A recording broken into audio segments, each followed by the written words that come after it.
الحمد لله رب العالمين والعاقبة للمتقين ولا عدوان إلا على الظالمين وأشهد أن لا إله إلا الله وحده لا شريك له ولي الصالحين وأشهد أن محمدا عبده ورسوله وصفيه من خلقه وخليله سيد الأولين والآخرين اللهم صل عليه وعلى آله وصحبه ومن اتبعهم بإحسان إلى يوم الدين أما بعد. Mes frères et sœurs, parlons un petit peu du mois de Rajab. Pas mal de questions qui tournent autour de Rajab. Les gens se demandent est-ce qu'on peut jeûner pendant ce mois, est-ce qu'on doit prier, est-ce qu'il y a des prières spécifiques, des sourates spécifiques à réciter, des nuits à faire revivre par les adorations. En rapide, Shahr Rajab il fait partie des mois sacrés de Ashhur al-Hurum.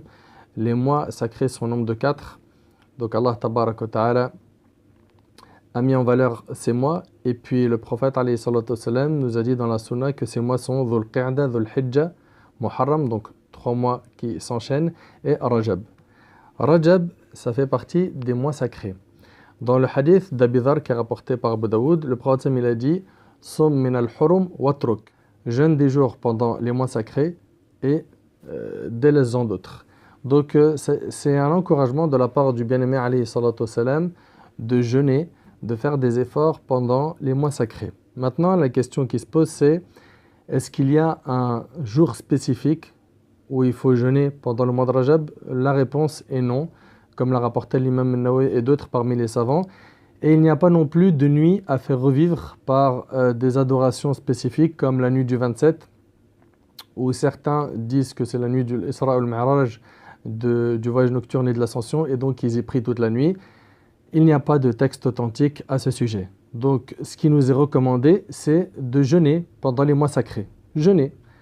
Quand tu peux, et autant que tu peux, tu jeûnes et tu fais des efforts. Celui qui sème ses graines pendant Rajab et qui va irriguer pendant Sha'ban pourra récolter pendant Ramadan. Et s'il ne fait pas cela, comment est-ce qu'il veut récolter pendant Ramadan? Il y a plein de gens qui se trompent pendant Ramadan et qui vont se préparer quand la veille de Ramadan, il se prépare psychologiquement, il se conditionne, ça y est, on est parti, on jeûne. Il jeûne, premier jour, il est hyper dur pour lui, deuxième pareil, il va être motivé pendant une semaine pour Tarawih, puis après, il baisse les bras. Le Coran, une grande motivation au début, puis après, il lâche tout. Pourquoi? Parce qu'il ne s'est pas préparé pour jeûner comme il le fallait pendant ce mois. Ce mois-là, il ne faut pas baisser les bras. Le mois de Ramadan, tu n'as pas à baisser les bras. Tu dois être du début jusqu'à la fin constant. Et surtout la fin, c'est là où le prophète il redoublait d'efforts dans les 10 derniers jours du mois de Ramadan. Et en fait, celui et celle qui baisse les bras pendant Ramadan, il ne peut pas se recharger du kérosène qu'il lui faut pour que l'avion de sa foi vole pendant tous les autres mois de l'année. C'est pas possible. Si ce mois-là, tu ne mets pas le paquet, tu vas te retrouver le premier jour de Shawwal. C'est-à-dire que juste après l'Aïd, à tout lâcher, à tout perdre. Il y en a, ils mettent pas le paquet pendant Ramadan.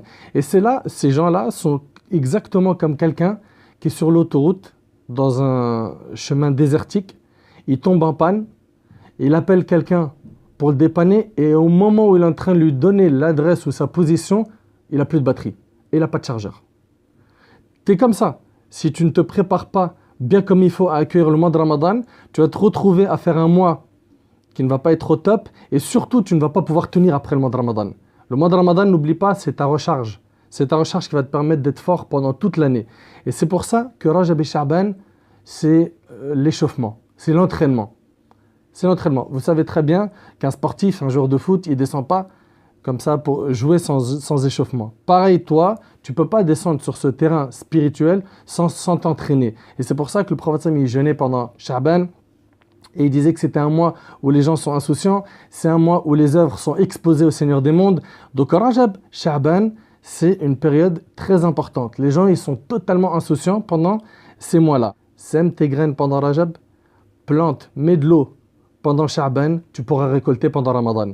Donc si tu vois que pendant Ramadan, tu baisses les bras vite, que tu n'arrives pas à pleurer par crainte d'Allah, tu n'arrives pas à te motiver, tu n'arrives pas à lire le Coran, tu fais rien. En fait, tout tes Ramadan se ressemblent, c'est parce que tu t'es pas préparé avant.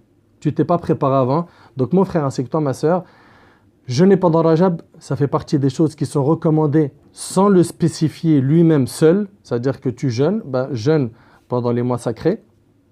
Il ne spécifie pas des jours précis pendant Rajab. prépare-toi pendant Rajab et Sha'ban à bien accueillir Ramadan. C'est invité-là passe qu'une fois par an et il y en a malheureusement qui ne l'ont pas connu l'année dernière parce qu'ils ont quitté le monde avant de le connaître. Comme cette année, il est possible qu'on ne vive pas jusqu'à Ramadan. Donc si Allah subhanahu wa ta'ala nous fait vivre jusqu'à Ramadan, qu'on mette le paquet et on demande à Allah subhanahu wa ta'ala de nous faciliter, de nous réveiller de notre insouciance et d'optimiser notre temps et d'être de ceux qui cherchent tout le temps l'agrément d'Allah tabaraka wa ta'ala. أسأل الله سبحانه وتعالى أن ينفعني بما قلت وأن ينفعكم بما سمعتم. هذا ما أعلم والله عز وجل أعلى وأعلم. سبحانك اللهم وبحمدك أشهد أن لا إله إلا أنت أستغفرك وأتوب إليك. بارك الله فيكم والسلام عليكم ورحمة الله وبركاته.